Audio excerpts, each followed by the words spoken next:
Hi, my name is Audrey Wright. I am Associate Concertmaster of the Baltimore Symphony Orchestra, and today I bring you another edition of an Excerpt a Day, where we will be exploring the great Scherzo from Mendelssohn's A Midsummer Night's Dream.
Mendelssohn Scherzo is such a fantastic excerpt. It's certainly one of my favorites to play because of its light, playful, and dance-like character.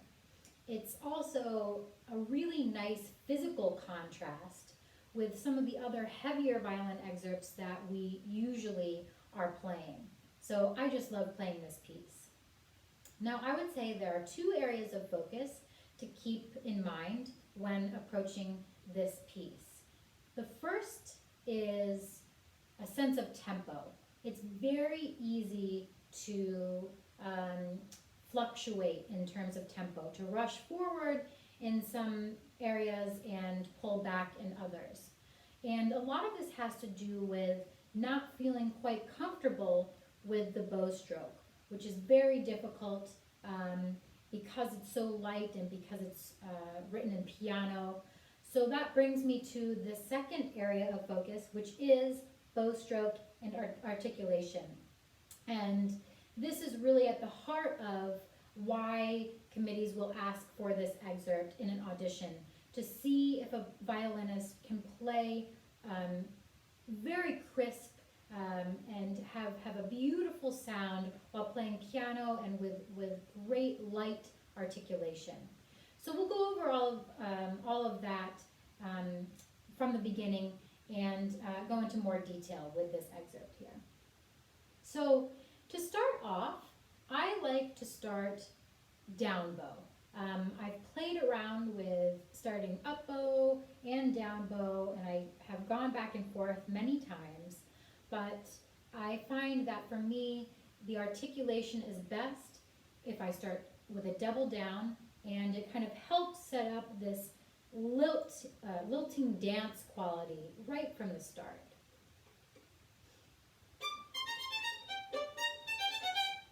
So it's a really very crisp down bow. I just kind of pick it up out of the string and let's see. Starting this piece is such a difficult thing because you have to play with this crisp articulation. It has to be piano, it has to be a beautiful sound and tune, and you have to get this rhythm immediately, this feel of the dance. And so for me, it's really, really helpful to imagine what the winds are doing in the measures leading up to this violin entrance. They have these running 16th notes, and it's led by the flutes. So I like to imagine what it would be like to articulate all of these separate 16th notes for a wind player. I like to imagine the sound. I imagine the tempo that they're playing. And then when I come in, it's just that I'm joining music that's already been going. And it feels a lot less stressful than kind of starting from thin air. So I'm really imagining the winds, and I'm just kind of joining the party, so to speak, with the tempo and the sound that I hear in my head.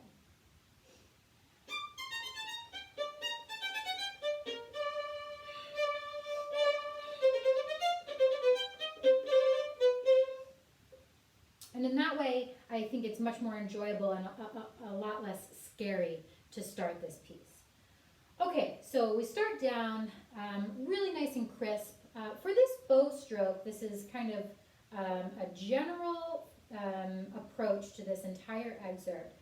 I am really thinking of a completely relaxed right arm and an active right hand and right fingers, okay? So the fingers and hand is what activates the bow, and the bow ends up doing most of the bow stroke for you, but the fingers just kind of help keep it in line, help it to not get out of control.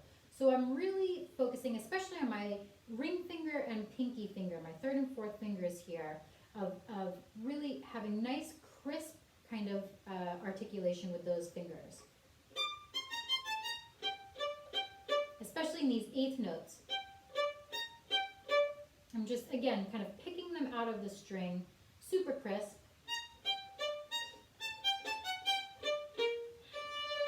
And there we can let out the arm just a little bit.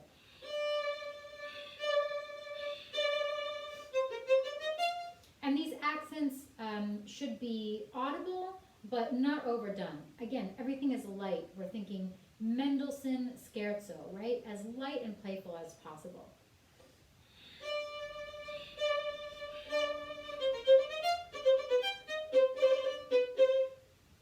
In the fifth and sixth and seventh bars of the excerpt once the violins come in, that's a place to really watch out for your pulse and to not lose your sense of bar by bar pulse.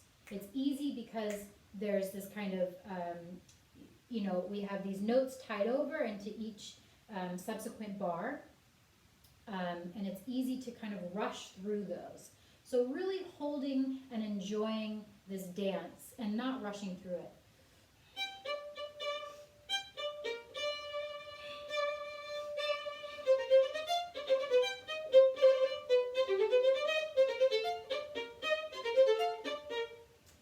Now with these accents that I just played, there's a little bit of elongation in the bow, but it's very slight because I like to focus mainly on doing the accents with the left hand, a little bit of vibrato. So there's a little zing, and it's more of an energy and sound rather than kind of pressing into the string in any way. So this is difficult. Really keeping those right hand fingers, especially active, are really helpful in maintaining articulation here.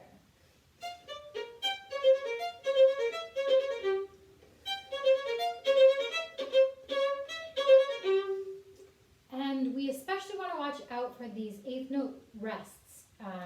This is down in the third line here.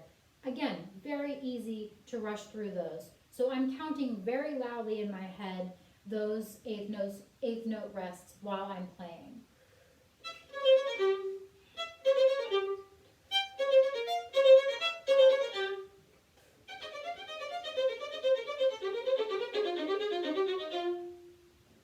Now when we get to these kind of longer passages of continuous 16th notes, again, it's really important to keep it light, to keep, if there's no crescendo, you don't want to expand the sound in any way. Just keep it light and piano the whole way through. And a really nice, relaxed, and flexible hand. Again, you're letting the bow do its thing, and you're just kind of guiding it with your hand, trying not to tense up at all with your right arm.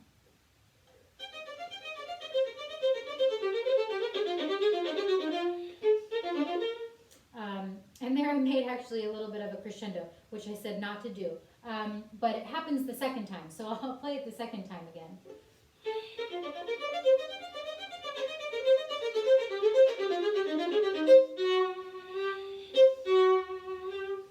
So now where we just reached these sforzandes here, we want to make sure, and this is very tricky, that we're kind of building this line over these 6 bars.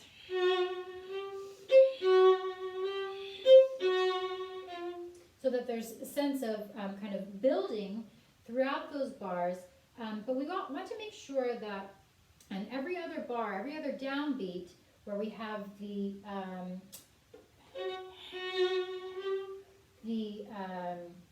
release, that doesn't get accented in any way.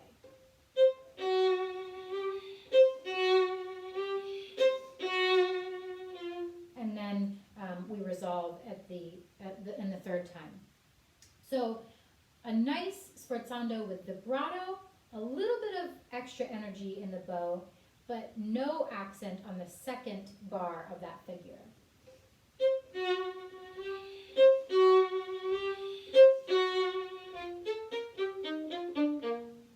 This is another spot too where we have to be careful with tempo. It's very easy to cut short this dotted quarter note tied to an eighth note. So just keeping that sense of pulse all the way through is super helpful. And then when we get to the piano, so short. I'm thinking a very vertical bow stroke so that's as crisp as possible.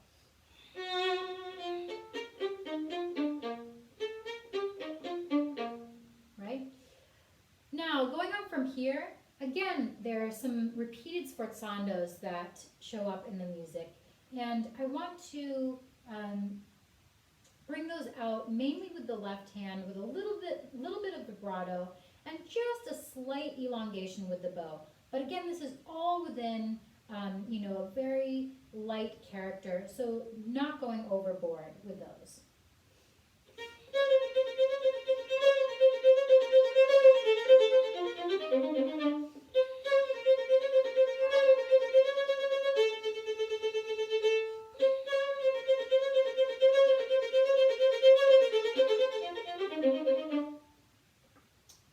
Now, where we've reached at C is really the trickiest spot in the whole excerpt. I should mention here, if we see it's pianissimo, which is a level down from where we started at piano.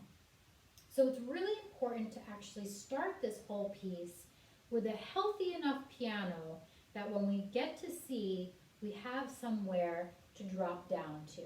Often, it's really easy to start this piece kind of up on your tippy toes because it says piano and because the bow stroke is so tricky and it sounds so small that there's nowhere to go. You have no chance of playing any of the kind of clear, beautiful articulation that we're looking for. So starting out healthy enough from the beginning so that C can really be a contrast.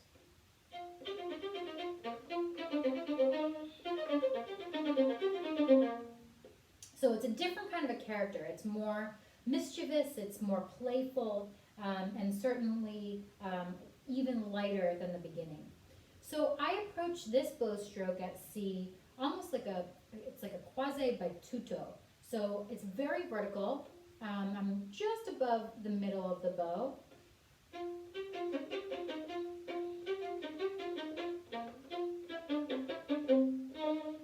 And so the bow actually bounces a fair amount, and that's what gives it its extra crispiness here.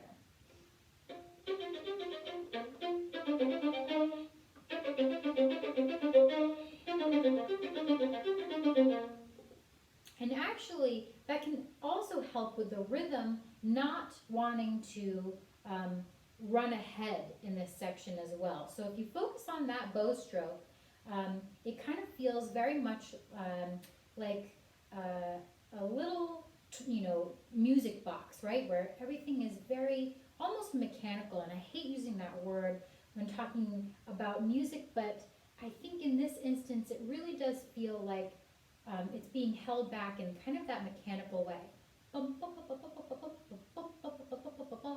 And you don't want to feel like you're rushing ahead in this section. And this is a very easy place to rush ahead because of the dynamic.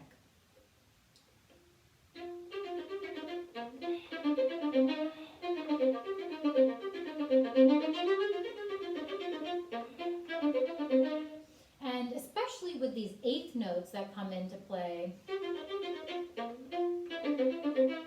those also tend to rush as well. So really hold those as well.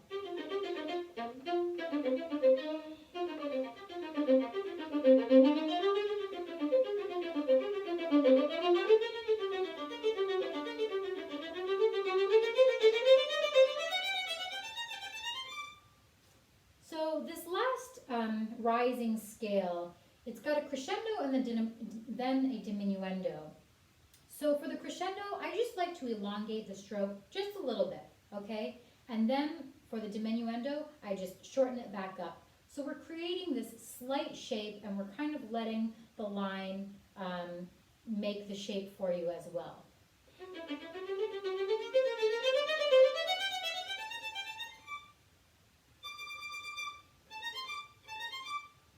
Yeah, and that last note is super difficult. Just try to think as much lift and a little bit of vibrato so that it doesn't sound dead.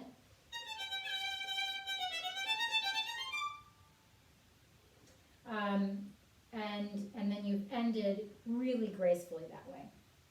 So before I end, I wanted to talk about one practice method for approaching this excerpt that someone told me a really long time ago, and it's stuck with me ever since, and I kind of use this in many different settings now. But it's to use your metronome, and you're going to put your metronome on the dotted quarter note, and so you're going to find your pulse, but you're going to think of that beat as being on the third eighth note of each bar, and you're going to play off of that third eighth note click. So I'm going to demonstrate a little bit here with my metronome. You can hear my metronome going. Have somewhat of a similar tempo, I think, to what I was playing at the beginning. So I'm thinking of this beat as the third beat in every bar. So I kind of have to just do a little switch in my mind.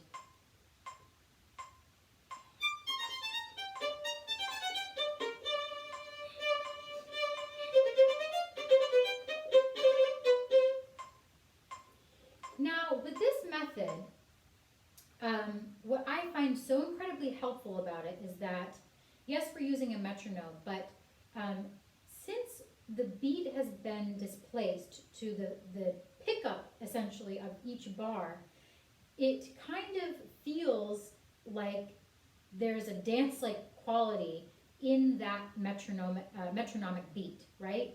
If we have the beat on the downbeat every time, it kind of feels, well, like the word implies, that the music is being dragged down. And sometimes we need that and we want that when we're working with our metronome. But in the case of this scherzo, we need to lighten the music up as much as possible while staying steady with the tempo. And I just find this is incredibly helpful. It's very tricky to get used to at first, so I would suggest putting your metronome on a much slower tempo than your ideal performance tempo, and kind of working it up from there. But once you get used to this concept, it really helps kind of instill a very strong sense of pulse within yourself in this music without feeling robotic in any way. So yes, I hope that is those are some helpful tips for you. Again, this is such a great piece, and it can seem very scary, but really when we just relax and open up, especially in the upper body area, you'll hear me talk about that a whole lot throughout this series. It's all about kind of using our bodies efficiently and trying to get rid of unnecessary tension, right? But once we have that approach and we find that sweet spot and the right bow stroke, this can be a really fun excerpt to play. So Happy practicing, and I look forward to seeing you in the next edition of An Excerpt a Day. Take care.